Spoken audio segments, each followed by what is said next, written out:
E nós aprendemos pela Bíblia fazer boas escolhas ou tomar más decisões. As boas escolhas nos levam para a vida e para as coisas boas.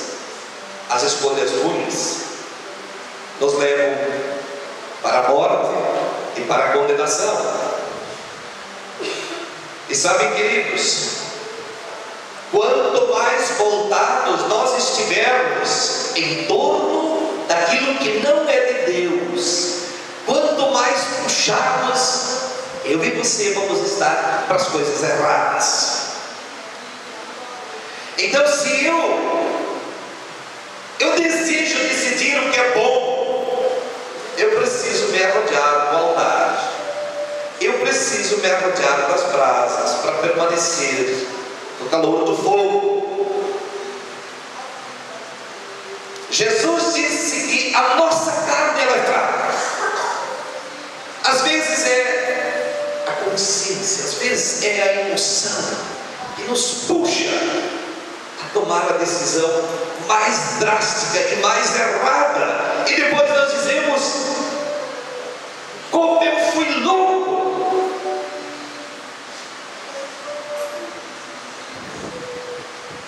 O Papai do Céu nos deu uma coisa tão especial aqui neste mundo, que é a liberdade de escolha. E vocês acreditam, queridos, que Deus quer que nós erramos? Quem acredita que Deus quer que nós erramos? Quem? Nós não acreditamos. Nós acreditamos e sabemos que, como filhos e que cremos em Deus, que Ele quer que nós acertamos. Então, todo dia eu tenho que escolher certo? Sim. Todo dia eu preciso me afastar daquilo que é errado. Certa vez, alguém disse assim, que Pilatos, ele nem foi culpado da crucificação de Jesus, porque isso o profeta já tinha anunciado, que Jesus tinha que ser crucificado. Então o Pilatos só entrou em mais um personagem para crucificar Jesus. Não sei o que você acha, querido irmão, se Pilatos agiu certo ou não, mas Deus tinha avisado a mulher de Pilatos para que não se envolvesse com este que veio do alto e que era santo. Deus não quer que nós erramos. Deus jamais deixará que alguém tome uma decisão sem lhe mostrar qual é a vontade certa. Sabe por que aqui em Marechal Cândido Rondão tem tantas igrejas?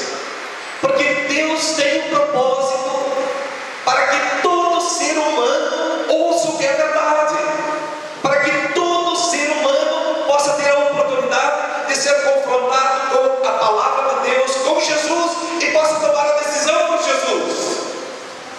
Às vezes a gente diz: puxa vida, mas por que tem uma capela lá no bairro, outra lá na esquina, outra lá de novo? Deus está permitindo para que o ser humano possa escolher certo através de tantas e tantas formas e gostos. Desde que a vontade de Deus não esteja expressamente escrita no livro sagrado, eu posso até mesmo pedir um sinal para Ele, para que Ele me mostre qual é a sua vontade. Por exemplo, está escrito lá na nossa Bíblia: santificarás o dia de descanso. Isso está claro na Bíblia, que eu preciso me achegar à casa de oração e ali adorar ao meu Deus. Mas muitas coisas não estão tão expressas na Bíblia como esta, e aí eu fico em dúvida. E aí nós podemos pedir um sinal para que Deus nos mostre. Gideão pediu um sinal. Um dia para o outro, a lã estava seca e tudo ao redor pedir mais um sinal. O inverso então acontecesse no outro dia. E Deus deu o sinal. Deus não quer que você e eu erramos. Deus não quer que eu e você batemos a cara contra o muro para depois nos ajudar no choro. Nunca imagine que Deus responde uma oração de um ladrão pedindo um sinal para que ele possa roubar o banco. Deus nunca dá sinais para o pecado, mas sempre para a sua santa vontade. Deus jamais mandaria um sinal assim, pois a sua palavra diz: não furtarás. Mesmo então, Pilatos não foi deixado agir às cegas. Não, Pilatos foi divinamente orientado. Não tem culpas com esse que é justo. Sabe, queridos, por que nós tantas vezes erramos? Um dos grandes motivos foi aquilo que Pilatos teve que enfrentar. Ou ele quis assim se esconder. Sabe por que nós muitas vezes erramos? Porque nós queremos fazer as nossas escolhas dependendo do gosto da multidão. Pilatos disse assim, no seu íntimo: eu agora não sei, dou razão para a mulher, não dou, o que eu tenho que fazer? Então eu vou pedir para a multidão. Vocês me ajudam a tomar uma decisão crucial na minha vida, diante de Jesus. Sim, nós ajudamos. Nós queremos que Jesus seja crucificado. Sabe, queridos, muitas e muitas vezes a pressão da multidão faz com que os filhos de Deus se jogam fora da presença de Deus. Vão ser lambuzados lá no meio dos animais, como foi o filho pródigo. O filho pródigo ouviu bastante as multidões, assim como Pilatos. Nunca pergunte ao mundo o que você deve fazer como filho de Deus.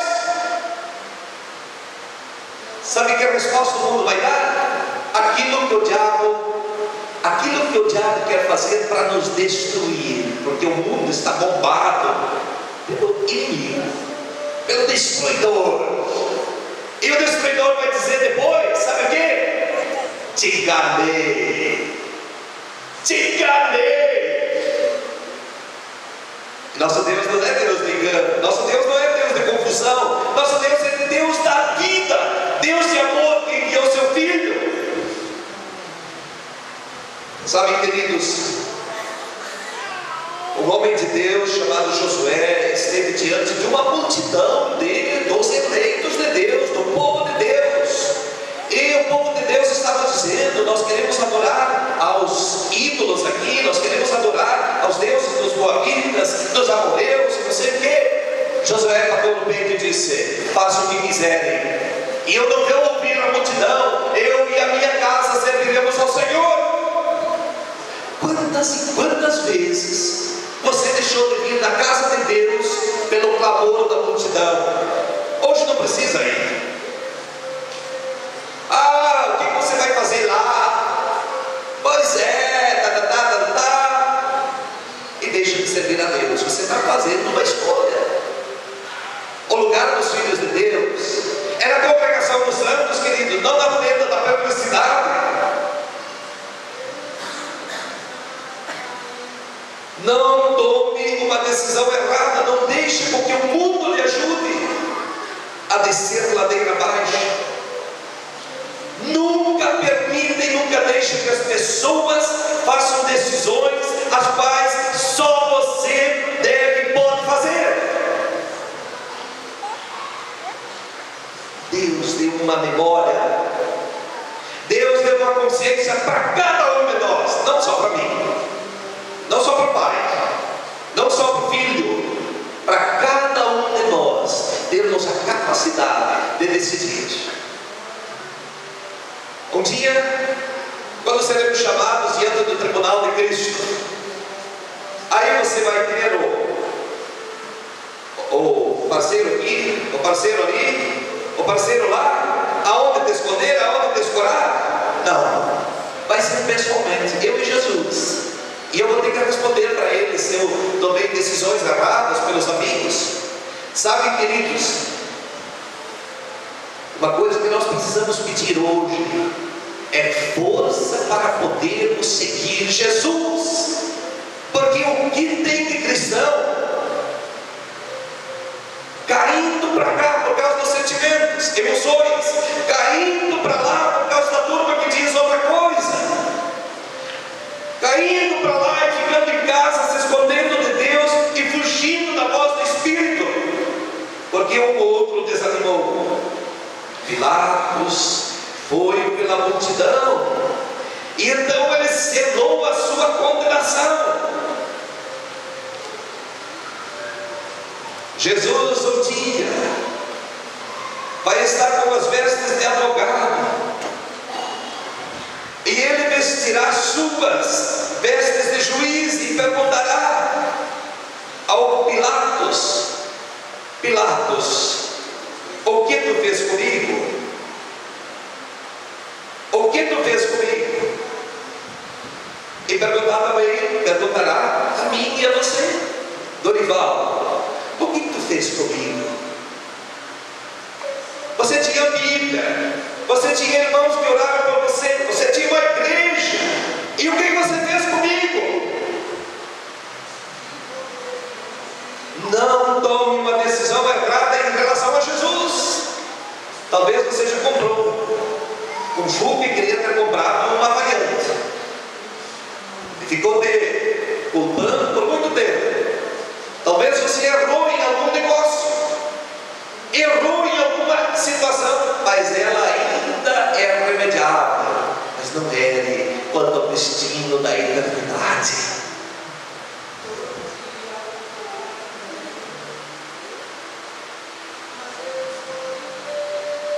Para terminar, queridos, nós temos que decidir por Jesus, porque Jesus diz: aquele que me confessar diante dos homens, esse eu confessarei diante do meu Pai. Se você decidir hoje ou não, um dia na rota da vida, na rota da existência de cada um, nós vamos nos deparar com o Senhor da cruz. Hoje Ele diz: eu quero entrar e abençoar você, e estes que entenderem o receberão como Senhor e Salvador. Os que não o receberem, um dia Ele vai aparecer como juiz e vai dizer: eu não te conheço. Infelizmente você perdeu a oportunidade. Você fez escolhas para o pecado, você fez escolhas para a ladeira abaixo, você escolheu te perder. Nós precisamos decidir por Jesus, queridos. Amados, o Pilatos até o último instante podia decidir por Jesus, mas ele pegou uma bacia de água, lavou as suas mãos, como que dizendo: não tem nada a ver com você, eu quero ainda ser um bonzinho. Cuidado, que a indiferença condena. Se você tem lavado as mãos para Jesus, querido, assim como Pilatos fez, essa decisão já condenou. Mas hoje é dia de restauração, é dia de perdão, é dia de graça ainda. Quantas e quantas vezes, talvez, eu lavei as mãos diante de Jesus, quando minha irmãozinha da igreja veio me pedir: me ajuda a fazer aquilo. Eu não tenho tempo. Vai você como os outros. Quantas vezes eu lavei as mãos para Jesus, querendo me declarar assim meio neutro, sabe? Eu não quero ser nem dos quentes, nem dos frios. Eu não quero me comprometer assim, de ser um cristão realmente passo a passo assíduo. Assuma que você é de Jesus e você abraça a vida. E aquele que está na neutralidade, em cima do muro, está todo pedindo para ele. O fato simples de manter-se numa posição de neutralidade já me coloca ao lado do inimigo. Maior escolha que o ser humano pode fazer e que lhe trará consequências que durarão para toda a eternidade é escolhermos Jesus. É escolhermos a graça de Deus e teremos vida eterna. Os que escolherem o que o inimigo propõe, o campeão dos enganos propõe, ele propõe morte. Pilatos lavou as mãos para Jesus lá no passado. Será que hoje existem pessoas capazes de imitar o que Pilatos fez? Eu pergunto a nós que estamos aqui hoje de noite: nós queremos lavar as mãos assim como Pilatos lavou as mãos pela causa de Jesus? Sabem, queridos, a história nos conta que Judas traiu Jesus, o outro negou a Jesus, os sacerdotes acusaram Jesus e as multidões o rejeitaram e erraram irremediavelmente, erraram para toda a eternidade. Eu e você, nós somos convidados para aceitar a Jesus como nosso Senhor e Salvador pessoal. Não é suficiente conhecê-lo como Salvador do mundo, como criança nascida em Belém, como carpinteiro de Nazaré, como milagreiro da Palestina. É preciso conhecê-lo como Salvador dos meus e dos seus pecados, e essa decisão é pessoal. É preciso aceitá-lo como único mestre, único nome dado entre os homens, pelo qual importa que sejamos salvos, é o nome de Jesus. Ele é o único capaz de resolver as minhas ignorâncias e as minhas insuficiências. Sem o seu auxílio, não compreenderemos jamais as coisas lá do alto, diz o apóstolo Paulo. Não basta dizer: eu fui às vezes na igreja. Não basta dizer: eu conheço alguém da diretoria. Não basta dizer: eu tenho um vizinho que é um cristão exemplar. E eu sou capaz ainda de lavar as mãos como Pilatos lavou. Eu e você somos convidados para aceitá-lo e declararmos juntos, como os justos o fazem: eu estou justificado. Jesus é a minha esperança e a minha redenção, pois a Bíblia assim o afirma. Ele é justo e justificador de todos aqueles que o aceitam.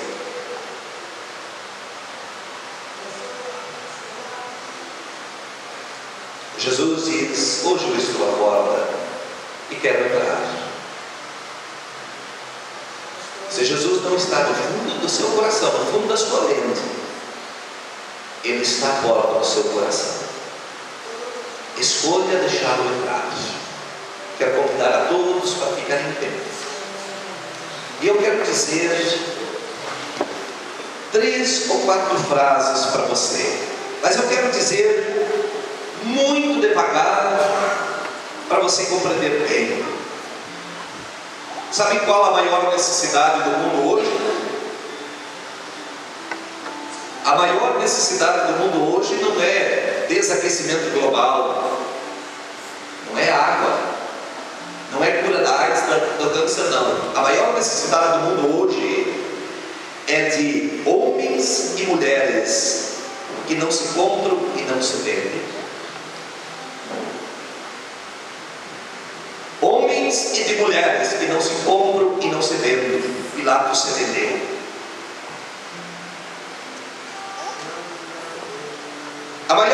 necessidade do mundo hoje é de homens que no íntimo da sua alma sejam verdadeiros e honestos. Você está sendo verdadeiro e honesto? Aqui tinha uma turma na diretoria, que vocês perceberam, eles falsearam. E Deus não vê como vê o homem, Ele vê o fundo do coração. Deus vê e sabe se você está sendo honesto com a palavra que você está ouvindo, com a graça que você tem a oportunidade de estar envolvido, a chamada da salvação. A maior necessidade do mundo é de homens que não temam chamar o pecado de pecado pelo nome exato do pecado. Você sabe, queridos, que existe uma cultura aí que não dá para mais dizer que eu errei, porque daí eu sou condenado, mas diante de Deus eu sou absolvido. A maior necessidade do mundo é de homens que chamam o pecado de pecado pelo seu nome exato. Eu adulterei, eu menti, eu fui desonesto, Senhor me perdoa. Isso é humilhante, isso é gratificante, isso é para adentrar as portas da eternidade. A maior necessidade do mundo é de homens e de mulheres cuja consciência seja tão fiel ao dever como a bússola é ao seu povo. A maior necessidade é de homens e de mulheres cuja consciência seja tão fiel ao dever cristão como a bússola é ao polo. Pega no seu coração, querido irmão, estimada irmã, e pergunte: quando está a minha fidelidade com o Senhor que morreu por mim? Ou o Senhor morreu por brincadeira? Ou o Senhor morreu para fazer de conta, para ser o famoso que foi crucificado no alto da Calvário? Ele morreu para me dar o exemplo de fidelidade como filho de Deus. E a Bíblia diz que quando eu sou fiel até a morte, então eu receberei a coroa da vida. A maior necessidade do mundo é de homens e de mulheres que permanecem firmes e retos, ainda que os céus caiam. Quando foi na hora do Pedro, Judas traiu, Pedro fugiu, Pedro negou, os outros fugiram.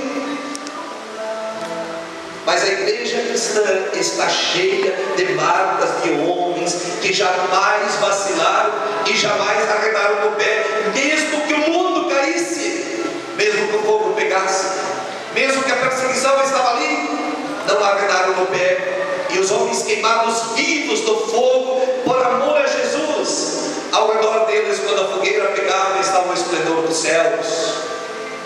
Como Estevão dizia: nas tuas mãos eu entrego o meu espírito. Convém perder o mundo e ganhar a eternidade.